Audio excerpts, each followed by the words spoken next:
तो good morning students. तो बेटा एक नया टॉपिक करते हैं हम लोग। तो कल हमारा ये चैप्टर ख़त्म हो जाएगा।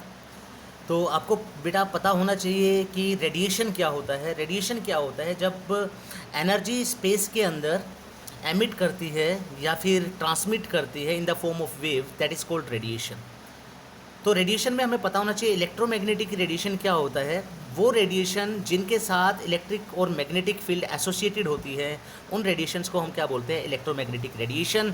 और इलेक्ट्रोमैग्नेटिक रेडिएशन की कुछ प्रॉपर्टीज़ होती है कि इलेक्ट्रोमैग्नेटिक रेडिएशन के अंदर मैग्नेटिक फील्ड और इलेक्ट्रिक फील्ड के कंपोनेंट प्रेजेंट होते हैं, जो उन दोनों के दोनों एक दूसरे के क्या होते हैं? परपेंडिकुलर क्या करते हैं? परपेंडिकुलर ओसिलेट करते हैं और वेव को क्या करते हैं? एक डायरेक्शन में प्रोपेगेट करने के लिए क्या करते हैं? उसको पुश करते हैं। आपको पता होना चाहिए इलेक्ट्रोमैग्नेटिक रेडिएशन जो है उसको मूव करने के लिए, प्रोपेगेशन के लिए किसी मीडियम की ज़रूरत नहीं होती, और ये बड़ी इजीली वैक्यूम के अंदर से भी क्या कर जाती हैं? प्रोपेगेट कर जाती है या मूव कर सकती हैं, ट्रैवल कर सकती हैं। नेक्स्ट आपको पता होना चाहिए कि बहुत सारे इलेक्ट्रोमैग्नेटिक रेडिएशन हमारे पास जो हैं, काफ़ी सारी टाइप्स की इलेक्ट्रोमैग्नेटिक रेडिएशंस होती हैं, ठीक है ना। तो जैसे हमारे पास इंफ्रारेड है, माइक्रो गामा रे है, ठीक है ना, माइक्रोवेव है। तो ये सभी इलेक्ट्रोमैग्नेटिक रेडिएशंस के ही एग्जांपल हैं। तो इलेक्ट्रोमैग्नेटिक रेडिएशंस जो हैं, बहुत सारी टाइप की जो इलेक्ट्रोमैग्नेटिक रेडिएशन है, जो वेरी करती है किस चीज़ में? उनकी फ्रीक्वेंसी और वेवलेंथ की फॉर्म में, ठीक है ना। किसी की ज़्यादा होगी, किसी की कम होगी।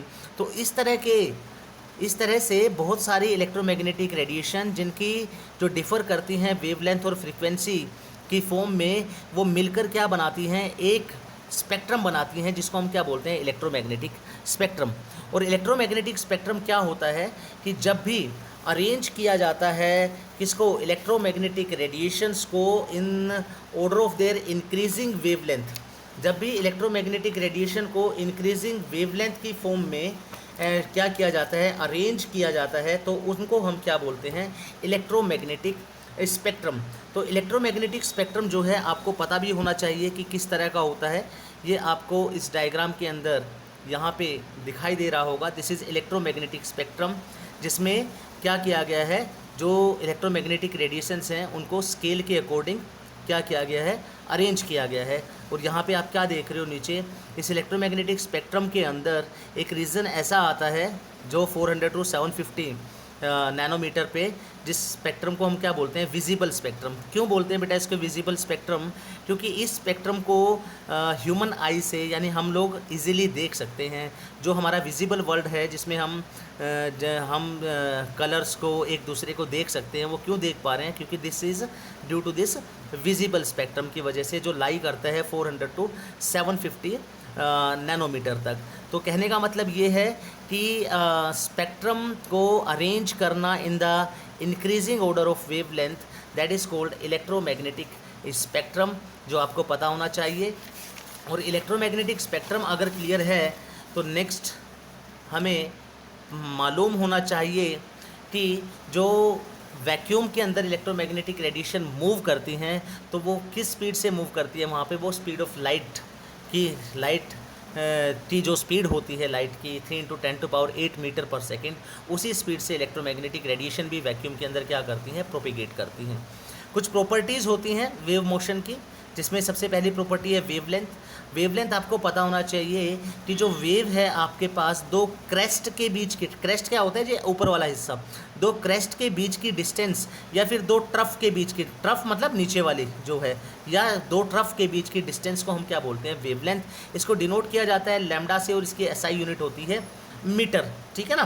तो इलेक्ट्रोमैग्नेटिक रेडिएशन में तो बहुत तरह की वेव्स होती हैं, जिनकी कुछ जो इलेक्ट्रोमैग्नेटिक रेडिएशन हैं, कुछ वेव्स ऐसी भी होती है इलेक्ट्रोमैग्नेटिक में रेडिएशन में जिनकी वेवलेंथ बहुत कम होती है। तो वहाँ पे हम स्मॉल यूनिट यूज़ करते हैं, जैसे centimetre, nanometre, micron, angstrom and picometre. आपको रिलेशन भी पता होना चाहिए कि 1 मीटर में 10⁻² सेंटीमीटर होते हैं, 10⁻6 माइक्रोन, 10�9 नैनोमीटर, 10�10 एंगस्ट्रोम और 10�12 पिकोमीटर प्रेजेंट होते हैं। उसके बाद आपको पता होना चाहिए फ्रीक्वेंसी क्या होता है? जब किसी पॉइंट से the number of wave that passes at a given point in 1 second, किसी एक पॉइंट से कितनी वेव एक सेकंड में पास करती हैं उसको हम क्या बोलते हैं? फ्रीक्वेंसी, जिसको डिनोट किया जाता है न्यू से, और इसकी जो यूनिट होती है दैट इज़ हर्ट्ज और पर सेकंड। नेक्स्ट है हमारे पास टाइम पीरियड। टाइम पीरियड क्या होता है कि एक कंप्लीट साइकिल या एक कंप्लीट वाइब्रेशन, ठीक है ना, तो कंप्लीट करने में वेव जितना टाइम लगाती है उसको हम क्या बोलते हैं, टाइम पीरियड। यानी the time taken by the wave for one complete cycle और vibration is called time period, that is T is equal to 1 by mu. Mu is the frequency and the unit of time period is second per cycle. And the velocity, velocity क्या होता है किसी भी wave का, कि भाई कोई wave एक सेकंड में जितनी डिस्टेंस ट्रेवल करेगी उसको हम क्या बोलेंगे, वेलोसिटी बोलेंगे उस वेव की, ठीक है ना, जिसको डिनोट किया जाता है v से। लेकिन जो वेलोसिटी ऑफ लाइट है उसको हम हमेशा किससे डिनोट करते हैं, c से। जो वेलोसिटी होता है वो क्या होता है, frequency into wavelength, mu into lambda. और अगर मैं लाइट की फॉर्म में लिखूँ तो c is equal to mu lambda and the unit of velocity is metre per second. Next is a wave number. Wave number क्या होता है, it is defined as the number of wave length per unit length. एक unit length जितनी number of wave length present होती हैं उसी को हम क्या बोलते हैं, वेव नंबर, ठीक है ना। और वेव नंबर को डिनोट किया जाता है म्यू बार से, और इसकी यूनिट होती है पर मीटर और per centimetre, and mu bar is equal to 1 by lambda. बड़े सिंपल से एग्जांपल यहाँ से आते हैं। तो जैसे आपके पास है, calculate the frequency wave number of the microwave with wavelength 4 × 10⁷ metre. अब उसने आपको वेवलेंथ दे दिया, लैम्डा दे दिया, और उसने पूछा क्या है, फ्रीक्वेंसी निकालना है, वेव नंबर निकालना है आपको। तो आपके पास wave number is equal to क्या होता है, 1 बाई लैम्डा, 1/4 × 10⁻², आंसर इज 25 पर मीटर। दूसरा पूछा उसने फ्रीक्वेंसी क्या होता है, mu equal to c by lambda. C की वैल्यू कितनी होती है, 3 × 10⁸ डिवाइडेड बाई लैम्डा की वैल्यू पुट कर दीजिए, आपके पास आंसर आ जाएगा। Next is the calculate the wavelength, frequency and wave number of a light wave whose time period is 3 × 10⁻10 second. Time period आपको इस बार दे दिया कितना, 3 × 10⁻10 सेकेंड। फ्रीक्वेंसी निकालनी है, मुझे पता है फ्रीक्वेंसी का फार्मूला क्या होता है, frequency is equal to 1/t। तो t की वैल्यू पुट की और आपके पास फ्रीक्वेंसी कैलकुलेट हो गई। सेकंड उसने पूछा वेवलेंथ भी बताओ, तो वेवलेंथ क्या होता है, c बाई म्यू, क्योंकि mu is equal to c by lambda, ठीक है ना, लैम्डा को यहाँ ले गए, म्यू को यहाँ ले आए, c by mu. Value put कीजिए 9 × 10⁻² मीटर। अगला पूछा है वेव नंबर क्या होता है, 1 बाई लैम्डा के इक्वल होता है, तो लैम्डा की वैल्यू पुट की और मेरे पास आंसर क्या आ गया, 11.11 पर मीटर इज द आंसर। उसके बाद बड़ा इंपॉर्टेंट टॉपिक है particle nature of electromagnetic radiation, ठीक है ना। जिस तरह इलेक्ट्रॉन्स का हमने वेव नेचर और पार्टिकल नेचर पढ़ा था, उसी तरह से इलेक्ट्रोमैग्नेटिक रेडिएशन का जो पार्टिकल नेचर है वो किसने बताया था बेटा, मैक्स प्लैंक ने 1900 के अंदर बताया था। अब जो वेव्स हैं हमारे इलेक्ट्रोमैग्नेटिक रेडिएशंस जो हैं उनका दो तरह का नेचर होता है, कैसा, वेव नेचर और पार्टिकल नेचर।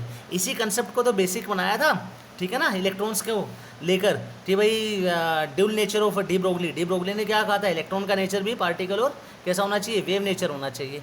तो बेसिकली प्लैंक्स ने क्या किया था, जो इलेक्ट्रोमैग्नेटिक रेडिएशन है उनका नेचर कैसा होता है, वेव नेचर भी होता है, पार्टिकल नेचर भी होता है। अब वेव नेचर तो हमें पता चल जाता है किससे, डिफ्रैक्शन से और इंटरफेरेंस से। डिफ्रैक्शन और इंटरफेरेंस आप फिजिक्स में पढ़ते हो। डिफ्रैक्शन क्या होता है, bending of wave around an obstacle. जब भी कोई वेव किसी ऑब्स्टिकल से टकराएगी तो वो बेंड हो जाएगी, मुड़ जाएगी, उसी को हम क्या बोलते हैं, डिफ्रैक्शन।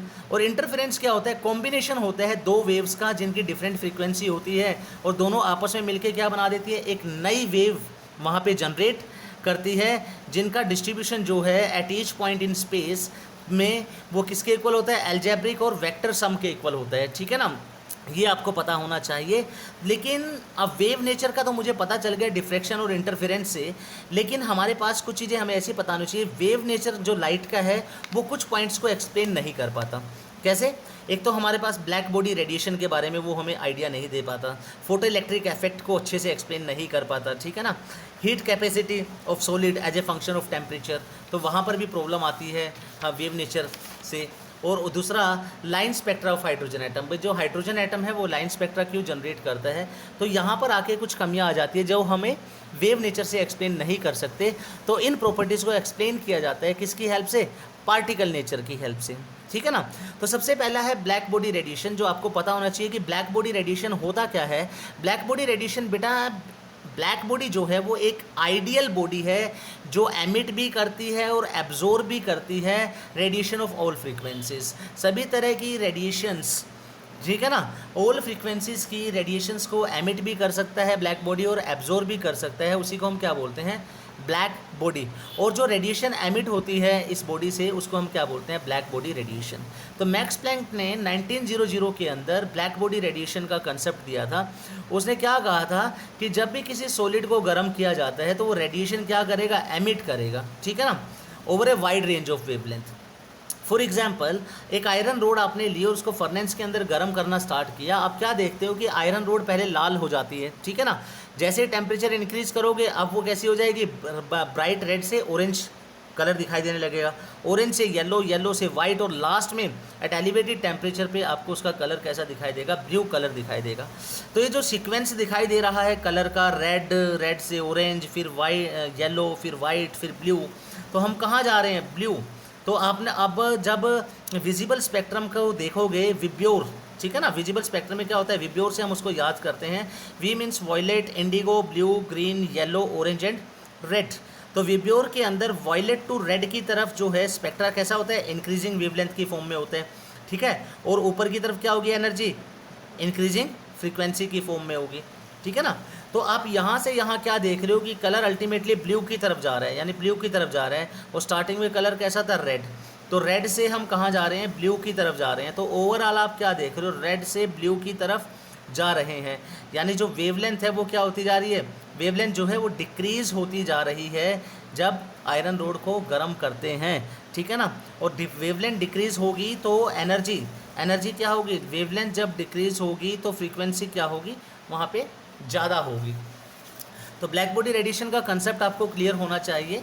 तो बेसिकली होता क्या है, यहाँ पे एक ग्राफ के थ्रू भी समझाया गया कि लैम्डा और इंटेंसिटी के बीच में जब ग्राफ एमिट किया गया किसी गिवन टेम्परेचर के ऊपर, क्या कहते हैं उसको, जो इंटेंसिटी होती है एमिटेड रेडिएशन की वो इंक्रीज़ करती है विद डिक्रीजिंग वेवलेंथ, ठीक है ना। तो आप क्या देख रहे हो यहाँ पे, जैसे जैसे जैसे जैसे ये क्या हो रही है, इंटेंसिटी बढ़ती जा रही है और एक पर्टिकुलर वेवलेंथ पे वो फिक्स हो जाती है और फिर उसके बाद फिर डिक्रीज़ होना स्टार्ट हो जाती है, ठीक है ना। उसी तरह से दूसरे टेम्परेचर पे T1 पे, जहाँ पे T2 क्या है, ज़्यादा है T1 से, ठीक है ना। तो इंटेंसिटी और वेवलेंथ का रिलेशन दिया गया है। तो ये तो एक थ्योरी थी, एक समझने के लिए आपको पता होना चाहिए कि ब्लैक बॉडी रेडिएशन क्या होती है, जो रेडिएशन को एमिट और एब्जॉर्ब कर सकते हैं। और जब आप किसी सॉलिड बॉडी को हीट करना स्टार्ट करते हैं तो उसके कलर में चेंजेस किस तरह से आता है, ठीक है ना। तो अब आते हैं हम प्लैंक क्वांटम थ्योरी पे। बेसिकली यहाँ से इम्पोर्टेंट हो जाता है आपके लिए कि अकॉर्डिंग टू क्लासिकल मैकेनिक्स में आप क्या पढ़ते हो कि जो एनर्जी है वो एमिट होती है और एब्जॉर्ब होती है हमेशा डिसकॉन्टीन्यूअस फॉर्म में, कॉन्टीन्यूअसली कभी भी एब्जॉर्ब नहीं होती, ठीक है ना। तो सॉरी, हाँ, डिसकॉन्टीन्यूअस फॉर्म में ही वो क्या होती है, एमिट होती है और एब्जॉर्ब होती है, कॉन्टीन्यूअसली नहीं होगी।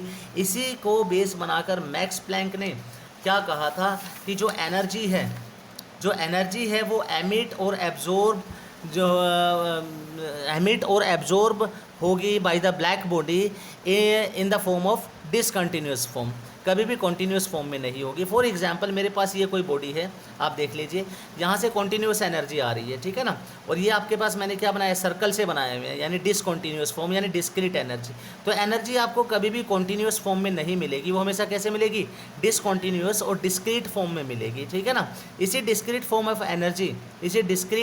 फॉर्म ऑफ एनर्जी को हम क्या बोलते हैं, क्वांटम बोलते हैं, जो कि प्लैंक क्वांटम थ्योरी का बेसिक कंसेप्ट है कि एनर्जी जो है वो कभी भी कॉन्टीन्यूअस फॉर्म में ना मिलके डिस्क्रीट पैकेट्स ऑफ एनर्जी की फॉर्म में मिलती है, ठीक है ना। जिसको हमने क्या कहा, हर एक इंडिविजुअल पैकेट को क्या कहा गया, क्वांटम, ठीक है ना। लेकिन लाइट के केस में हम लोग इस क्वांटम को क्या बोलते हैं, फोटोन।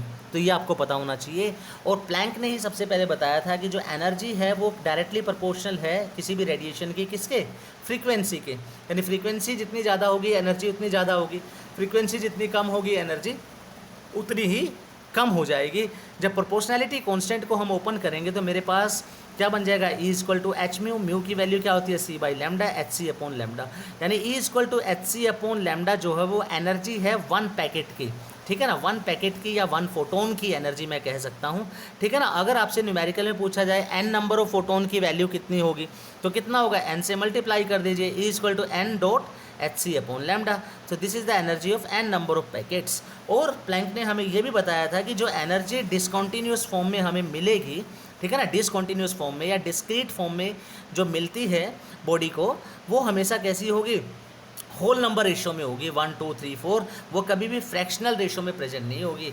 यानी आपको 1 पैकेट, 2 पैकेट, 3 पैकेट एनर्जी जितनी भी मिल रही है वो किस में होगी, आपके पास होल नंबर रेशो में होगी। ऐसा नहीं है कि आधा पैकेट एनर्जी मिल गया, 1.5 पैकेट एनर्जी मिल गया, 2.5 पैकेट मिल गया, ठीक है ना।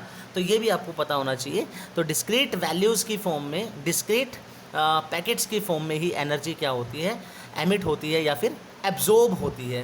कोई भी बॉडी हो वो एनर्जी को एमिट या एब्जॉर्ब किस फॉर्म में करेगा, हमेशा डिस्क्रीट फॉर्म में करेगा, डिसकॉन्टीन्यूस फॉर्म में करेगा, ना कि कॉन्टीन्यूस फॉर्म में। यही प्लैंक का कंसेप्ट था जिसके हम क्या बोलते हैं, प्लैंक क्वांटम थ्योरी। और हर एक पैकेट को एनर्जी के हम क्या बोलते हैं, क्वांटम बोलते हैं यहाँ पे। लेकिन लाइट की फॉर्म में जब बात की जाएगी तब हम उसे क्या बोलेंगे, फोटोन। और रिलेशन क्या आया हमारे पास, E = hc upon lambda for one packet of energy, and for the n number of packets the energy of radiation is E = nhc upon lambda। और n की वैल्यू हमेशा क्या रहने वाली है, होल नंबर रहेगी आपके पास, कभी भी फ्रैक्शनल फॉर्म में नहीं होगा। तो यही था हमारा प्लैंक क्वांटम थ्योरी, ठीक है ना। तो कल हम लोग पढ़ेंगे बेटा फोटो इलेक्ट्रिक इफेक्ट, और उसके बाद आपका ये चैप्टर क्या होगा, ख़त्म हो जाएगा। ओके बेटा, थैंक यू वेरी मच।